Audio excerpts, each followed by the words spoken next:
என் black pearl கப்பல் எங்க இருக்குன்னு சொல்லு. அந்த கப்பல் கவுந்துருன்னு அந்த கப்பலுக்கு ஆயுசு கம்மி. கப்பல் இல்லாத கேப்டன் கூட எங்களால இருக்க முடியாது. என் உடல் பொருள் ஆவி எல்லாமே பிளாக் பேர்ல் கப்பல் தான். அந்த பிளாக் பேர்லை திரும்ப அடையிறதுதான் என்னோட லட்சியம். உண்மையிலேயே அந்த கப்பல் கவுந்திருந்தா நீ உயிரோடவே இருந்திருக்க மாட்ட. என்கிட்ட தான் கப்பல் இருக்க. என்னைக்கும் என்னை கைவிடாத பிளாக் பேர்ல்.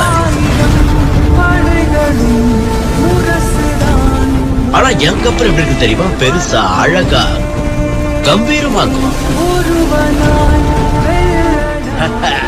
5 வருஷத்துக்கு முன்னாடி பிளாக் பியர்ட் அதை ஒரு பாட்டில் அடைச்சு வச்சுட்டான்.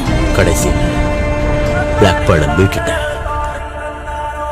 பிளாக் பேர்ல் தான் இந்த கரீபியன் கடல் பகுதியில் இருக்கிற பயங்கரமான கொள்ளை கப்பல்.